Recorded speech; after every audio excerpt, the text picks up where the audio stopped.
오늘 묵상 예수 그리스도와 세리마태. 마태복음은 신약 성경의 첫 번째 책이자 복음서의 첫 번째 책입니다. 저자 마태는 예수의 제자입니다. 마태는 세리 출신이었습니다. 로마의 지배를 받던 유대인들 세상에서 세리라는 직업은 결코 좋은 직업이 아니었습니다. 우리나라 상황으로 바꾸어 본다면 일제강점기 때 일제의 앞잡이 역할을 하던 사람과 다를 바 없습니다. 세리였던 마태를 제자로 부르는 일이 어떤 무게였는지 제대로 이해하려면 시대 상황을 이해해야 합니다. 이스라엘은 오랜 시간 나라를 잃어버린 채 살아왔습니다. 나라를 잃어본 적이 없다면 나라를 잃어버린 일이 얼마나 고통스러운지 이해하지 못합니다. 다행이라고 할까요? 우리나라는 나라를 빼앗겨 본 적이 있습니다. 자유를 위해 목숨을 초계처럼 버린 독립투사들의 이야기를 수없이 들으며 자랐습니다. 비록 지금 우리가 나라 잃은 경험을 하진 않았지만 선조들의 삶을 통해 그들이 어떤 마음이었을지 조금은 짐작할 수 있습니다. 나라를 잃어버린 채 비참하게 살아오던 그들에게 한 가지 희망이 있었습니다. 그들을 구원할 메시아에 관한 예언이 그것이었습니다. 상황이 비참할수록 자유와 독립에 관한 꿈이 커졌고, 그럴 때마다 성경이 예언한 메시아를 기다리는 마음 역시 커졌습니다.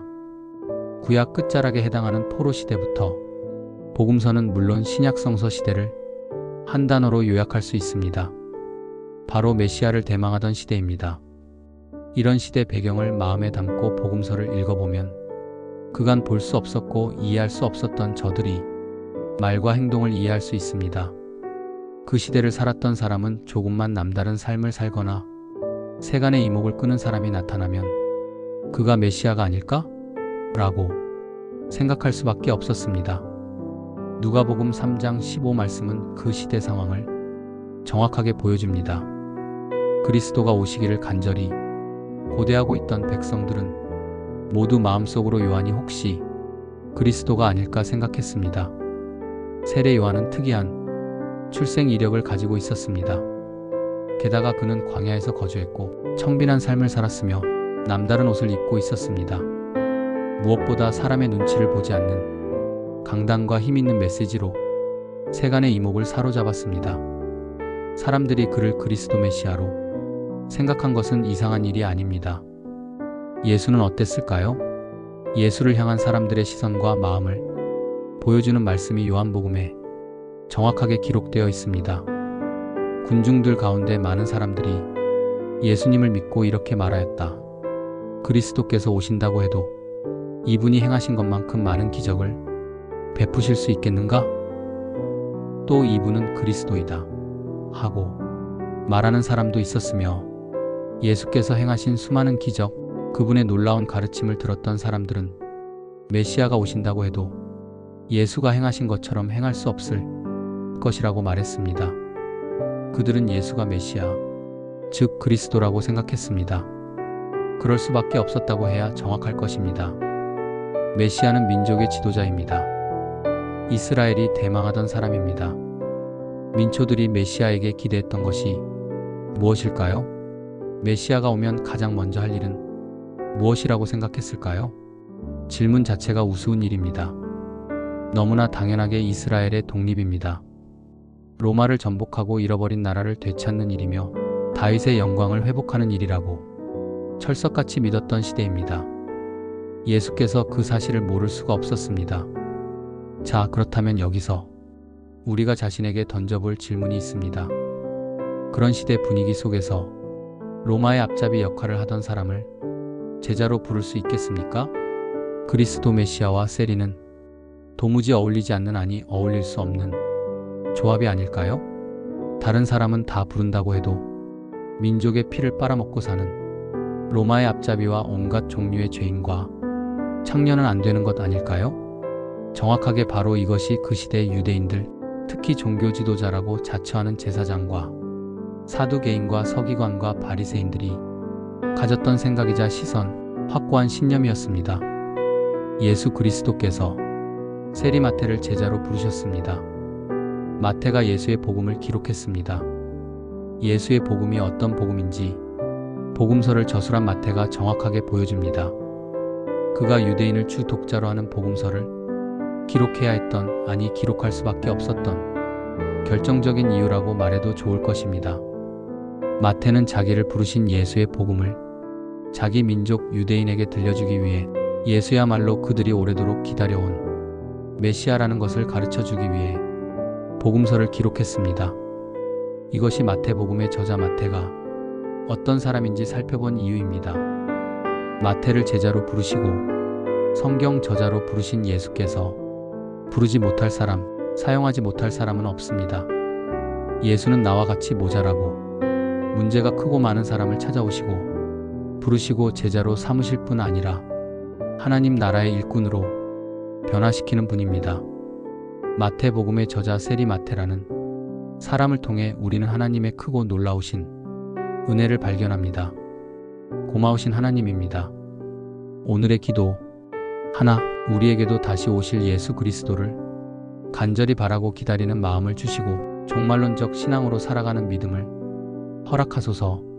둘, 외모, 직업, 출신, 학벌, 능력, 심지어 죄의 경중으로 차별하지 않으시는 하나님의 마음을 깨닫게 하시고 우리도 하나님처럼 사람을 차별하지 않는 성숙한 교회와 그리스도인으로 살아가게 하소서. 셋, 나와 같은 사람을 제자로 삼으시고 하나님 나라의 일꾼으로 세워주신 예수를 더욱 사랑하고 신뢰하면서 마태처럼 자신을 하나님의 말씀과 하나님 나라를 위해 즐거이 드리며 살아가게 하소서. 감사합니다. 오늘 묵상 아브라함과 다윗의 언약대로 오신 예수 마태복음 1장 1절 말씀. 유대인이자 예수의 제자이며 로마의 앞잡이로 살아왔던 마태는 그의 복음서를 아브라함과 다윗의 자손 예수 그리스도의 계보라는 말로 시작합니다. 단편적으로 보자면 예수 그리스도가 아브라함과 다윗의 후손으로 왔다는 의미입니다. 그 안에 담긴 의미가 더욱 중요한데요. 그것은 예수 그리스도가 하나님의 언약대로 오셨다는 의미입니다. 하나님께서 아브라함을 부르시면서 그에게 언약을 맺어주셨습니다. 하나님께서는 중요한 대목마다 언약을 확인하시고 다시 갱신해 주셨습니다. 하나님은 아브라함을 부르시면 언약을 맺어주셨습니다. 아브라함에게 언약을 맺으신 하나님은 그의 아들 이삭에게도 언약을 맺어주셨고 이삭의 아들 야곱에게도 언약을 다시금 맺어주셨습니다. 하나님께서 믿음의 조상들과 맺어주신 언약의 핵심은 땅과 자녀와 나라입니다. 하나님께서는 다윗에게도 언약을 맺어주셨습니다. 흔히 다윗 언약이라고 부르는 이 언약은 사무엘하 7장에 기록되어 있습니다. 핵심 내용은 사무엘하 7장 11절에서 16절 말씀입니다. 사무엘하 23장 5절에서도 언약을 다시금 확인할 수 있습니다. 사무엘하 7장 16절 말씀과 사무엘하 23장 5절 말씀을 읽어보면서 하나님께서 다윗에게 맺어주신 언약의 핵심이 무엇인지 찾아보는 것이 중요합니다. 먼저 사무엘하 7장 16절 말씀을 읽어보겠습니다. 내 집과 내 나라가 내 앞에서 영원히 이어갈 것이며 내 왕위가 영원히 튼튼하게 서 있을 것이다. 사무엘하 7장 16절 말씀 세번역. 하나님께서 다윗에게 맺어주신 언약입니다. 여기서 우리가 주목해야 할 것은 다윗의 왕위입니다. 하나님께서는 다윗의 집과 다윗의 나라가 하나님 앞에서 영원할 것이며 다윗의 왕위가 영원히 튼튼하게 서 있을 것이라고 말씀하셨습니다. 다윗을 통해 하나님 나라의 왕위가 계속 이어질 것이라는 말씀입니다. 이스라엘이 남유다와 북이스라엘로 나뉘었을 때 남유다의 왕위는 다윗의 가문이었던 유다 지파가 계속 이어가는 것을 볼 수 있습니다. 그 역사의 흐름에서 선한 왕만 있었던 것은 아닙니다. 므낫세 같은 왕은 나쁜 왕이었고 하나님께서 진노를 돌이키지 않았던 결정적인 이유를 제공한 사람입니다. 그럼에도 다윗의 가문, 즉 유다 지파에서 왕위를 계속 이어갔던 이유가 있습니다. 어떻게 그럴 수 있었을까요? 사무엘하 23장 5절 말씀에 그 대답이 기록되어 있습니다. 진실로 나의 왕실이 하나님 앞에서 그와 같지 아니한가? 하나님이 나로 더불어 영원한 언약을 세우시고 만사에 아쉬움 없이 잘 갖추어 주시고 견고하게 하셨으니 어찌 나의 구원을 이루지 않으시며 어찌 나의 모든 소원을 들어주지 않으시랴? 사무엘하 23장 5절 말씀 세번역. 다윗의 가문이 어떠하든 상관없이 하나님의 어떠하심 때문에 왕실이 영원할 것이라는 고백입니다. 하나님께서 다윗과 영원한 언약을 맺어 주셨기 때문에 다윗 가문이 왕위가 견고할 것이라는 고백입니다. 이 말씀은 언약에 신실하신 하나님을 보여주는 말씀입니다. 아브라함과 다윗의 자손 예수 그리스도의 계보라는 말에 담긴 의미가 바로 여기에 있습니다. 마태복음은 유대인을 주 독자로 삼은 복음서라고 잘 알려져 있습니다. 유대인들은 아브라함의 언약과 다윗의 언약을 따라 메시아 그리스도가 이 땅에 오실 것이라고 믿었습니다. 마태는 예수가 아브라함과 다윗의 언약을 따라 이 땅에 오신 하나님의 아들, 다시 말해 메시아 그리스도라고 선언하면서 복음서를 시작합니다. 하나님께서 아브라함에게 맺어주신 언약을 성취하시려고 예수 그리스도를 보내주셨고, 다윗에게 맺으신 언약대로 유다 지파의 가문을 따라 예수 그리스도를 보내주셨다고 선언합니다.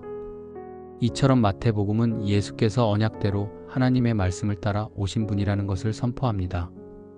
신약을 여는 첫 복음서의 첫 구절, 이 짧은 한 구절에 하나님께서 아브라함과 다윗에게 맺어주신 언약의 역사가 오롯이 담겨 있습니다. 하나님이 얼마나 언약에 신실하신 분인지 보여주는 말씀일 뿐더러 예수 그리스도께서 언약의 성취자로 이 땅에 오셨음을 보여주는 말씀이며, 하나님의 말씀대로 이 땅에 오신 예수께서 하실 말씀과 행하실 일을 기대하게 만드는 말씀입니다. 오늘 기도 하나, 언약에 신실하신 하나님을 기억하며 언제 어디서나 하나님을 신뢰하며 살아가는 담대한 믿음을 허락하소서. 둘, 하나님의 언약을 성취하시려고 이 땅에 오신 예수 그리스도의 말씀과 그분이 보여주신 하나님 나라를 주목하며 살아가는 하루 되게 하소서.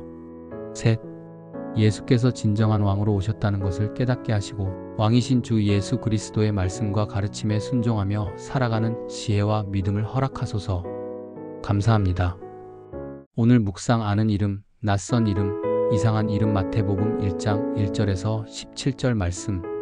잘 아는 것처럼 마태복음은 족보로 시작합니다. 족보를 읽다 보면 아브라함, 이삭, 야곱, 유다, 보아스, 다윗, 솔로몬, 히스기야처럼 아는 이름이 나옵니다. 아는 이름을 보면 살짝 반가운 마음이 들기도 합니다. 우리가 이름을 알 정도라면 그는 대단한 믿음의 발자국을 남긴 사람이라고 해도 좋을 것입니다. 아브라함과 이삭과 야곱은 믿음의 조상이라는 별명을 가졌습니다. 유다는 예수의 조상으로 유명합니다. 보아스는 룻기를 통해 잘 알려졌고, 다윗과 솔로몬은 모르기가 어려운 입지전적 인물입니다. 히스기야 역시 대단한 믿음의 사람으로 잘 알려진 사람이라고 할 수 있습니다. 우리가 그들에 관해 아는 것은 성경 기록을 통해 알 따름입니다. 그들과 일면식조차 없을 뿐 아니라 그들의 성격은 물론 생김새와 목소리, 좋아하는 것과 싫어하는 것조차 제대로 모릅니다. 아는 것이 이렇게도 없지만 친한 듯한 느낌마저 듭니다. 나의 할아버지의 이름보다 아브라함, 이삭, 야곱, 다윗의 이름이 더 가깝게 느껴지는 것은 여러 그리스도인의 공통점이라고 말할 수 있을 것입니다. 아는 이름이라는 것이 이런 느낌을 줄 수 있다는 것이 신기할 따름입니다. 이름의 중요성을 아는 이름을 통해 배운다고 말해도 좋을 것입니다. 저들도 흠결이 크고 많은 사람이지만 어떤 면에서 보자면 비교적 예수의 조상의 이름을 올릴 만한 이름이 아닐까 싶습니다. 안타깝게도 예수의 족보에서 낯선 이름이 더 많습니다. 상당수의 사람이 남유다의 왕이었지만 그렇습니다. 그들은 일국의 왕이었습니다. 우리는 그들에게 큰 관심이 없습니다. 한 시대를 풍미하고 다스렸던 왕들조차 후세에겐 큰 관심의 대상이 아닐 수 있다는 것을 그들은 알았을까요? 권력이 얼마나 허무할 수 있는지 그들은 알고 있었을까요? 아니, 이 시대를 살아가는 우리는 알고 있을까요? 포로기 이후의 사람은 당최 누가 누구인지조차 가늠할 수 없는 사람의 이름입니다. 그저 성경에, 그것도 예수의 족보에 이름이 올라왔기 때문에 그들의 이름을 불러보는 것이 전부인 낯선 이름입니다. 물론 그들 역시 왕의 후손들입니다. 유명하다는 것, 권력을 손에 쥐었다는 것, 좋은 가문 출신이라는 것이 부질없다는 것을 이 낯선 이름을 통해 깨닫는 것도 은혜일 것입니다. 이 족보에는 이상한 이름도 있습니다. 마태복음은 신약시대에 기록된 책입니다. 신약시대는 여성의 가치는 참으로 비참했습니다. 남성과 비교해 비교적 감성적이라는 이유로 여성의 말은 법적인 효력이 없었습니다. 사람의 수에도 들어가지 못한 것은 잘 알려진 일입니다. 이 족보에는 여자의 이름이 적지 않습니다. 다말, 라합, 룻, 우리아의 아내 언면이 밧세바라는 이름이 있지만 마태는 그녀를 우리아의 아내로 기록했습니다. 다윗과 불륜을 드러내려는 의도로 보아도 좋겠지요. 그리고 마리아입니다. 다말은 시아버지 유다와 부적절한 관계로 유명하고 라합은 성창으로 추정되는 인물입니다. 우상 숭배자의 음란한 여성이라고 하겠습니다. 룻은 모압 출신에다 과부였습니다. 우리아의 아내 밧세바는 다윗과 불륜 관계였습니다. 마리아는 사생아를 낳은 처녀였습니다. 예수의 족보에 이름을 올릴 만한 이름이라고 말하기가 불편합니다. 굳이 기록하지 않아도 될 만한 이름이라고 말해도 지나치지 않을 것 같은 이상한 이름입니다. 예수의 족보에 이름을 올린 이름을 아는 이름, 낯선 이름, 이상한 이름 세 가지로 분류해 보았습니다. 믿음의 조상부터 성군으로 불리는 왕과 같이 누가 들어도 아는 이름이 있는가 하면 이름을 들어도 누군지 모르는 사람이 있습니다. 심지어 족보에 이름을 올리기엔 어딘지 어색하고 이상한 이름도 있습니다. 그 모든 이름이 예수께서 이 땅으로 오는 길을 예비한 이름입니다. 그 어떤 이름이라도 하나님의 큰일에 참여할 수 있고 하나님 나라를 상속받을 수 있다는 것을 보여주는 이름들이 아닐까요? 예수의 족보에 나오는 아는 이름, 낯선 이름, 이상한 이름은 하나님이 얼마나 크고 너그러우신 분인지 보여주는 증인의 목록입니다. 마태복음에 기록된 족보에 나오는 아는 이름, 낯선 이름, 이상한 이름을 통해 깨닫는 하나님의 은혜입니다. 오늘 기도 하나, 우리 각 사람의 이름을 기억하시고 이름으로 아시는 인격적인 하나님을 갈망하고 알아가고 사랑하는 하루 되게 하소서. 둘, 낯선 이름을 통해 부와 권력, 명예가 부질없다는 사실을 깨닫게 하시고 겸손과 섬김으로 하나님 나라에서 큰 자로 살아가는 성도 되게 하소서.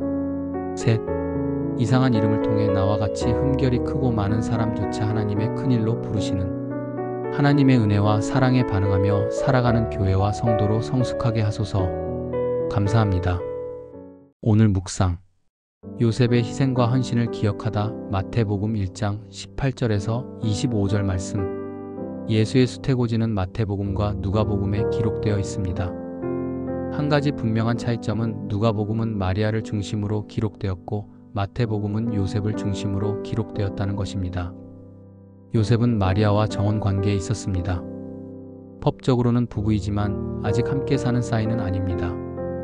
당연히 부부 관계도 없었습니다. 그때 요셉은 마리아가 임신하게 되었다는 충격적인 사실을 듣게 되었습니다.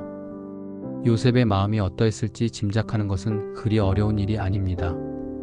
성서시대의 법은 여자에게 불리합니다.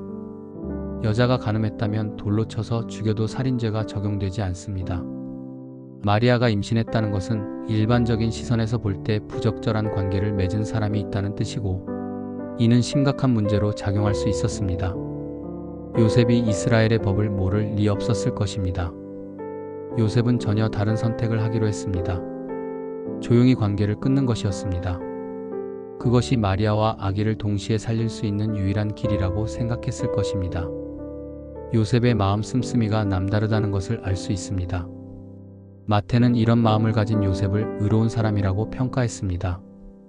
하나님이 기뻐하시는 의로움이 얼마나 실제적이고 구체적인지 요셉이 잘 보여주었습니다. 고아와 나그네와 과부와 같은 사회적인 약자를 외면하지 않는 것입니다. 그들이 마음 놓고 살아갈 수 있는 세상을 만들어 가는 것입니다. 요셉이 이런 생각을 할 때 천사가 그에게 나타나 말씀하셨습니다. 마리아 데려오기를 두려워하지 말라고 하시면서 아기가 성령으로 잉태되었다고 말씀하셨습니다. 천사는 또한 마리아가 아들을 낳을 것인데 이름을 예수라고 할 것을 알려주었고 그 이름에 담긴 뜻짝이 백성을 그들의 죄에서 구원할 자까지 알려주셨습니다. 또한 이 모든 일이 이사야 선지자를 통해 주신 말씀을 성취하기 위함이라는 것까지 알려주셨습니다. 이사야 7장 14절 말씀. 놀라운 일의 연속이라고밖에 달리 표현할 길이 없습니다. 이 모든 일은 하나님께서 천사를 보내셔서 알려주신 것입니다. 우리에게 속한 일이 아니라 하나님께 속한 일이라는 뜻입니다.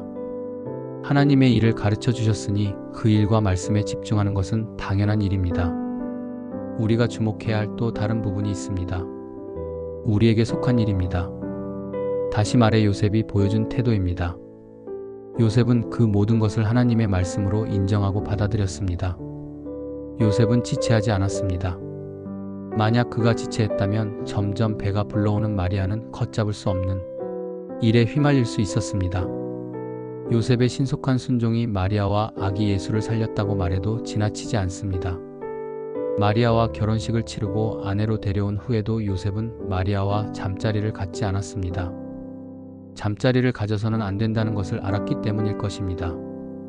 요셉은 마리아를 잘 돌보아 주었고 아들을 낳은 후 천사가 알려준 대로 예수라는 이름을 붙였습니다.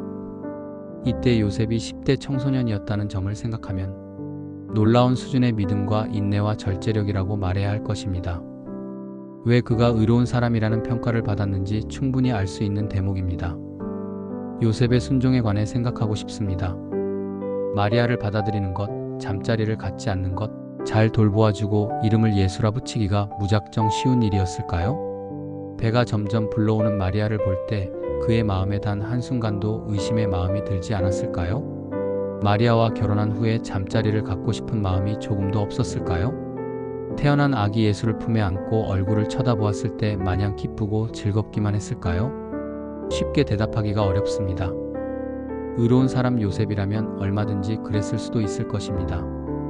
동시에 순간순간 돋아오르는 의심과 욕망을 짓눌러야 했을지도 모를 일입니다.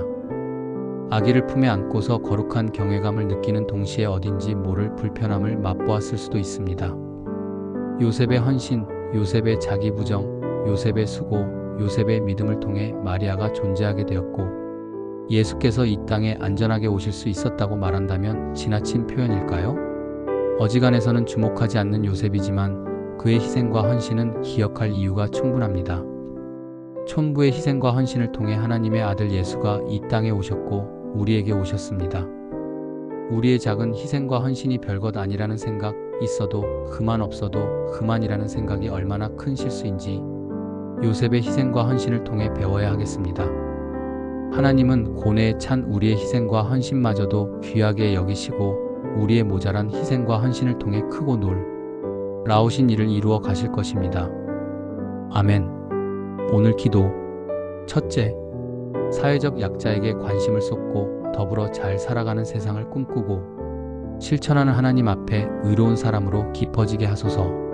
둘째, 하나님의 말씀에 즉시 순종할 수 있는 믿음을 주시고 주를 위해 인내하고 절제할 줄 아는 그리스도인으로 성숙하게 하소서.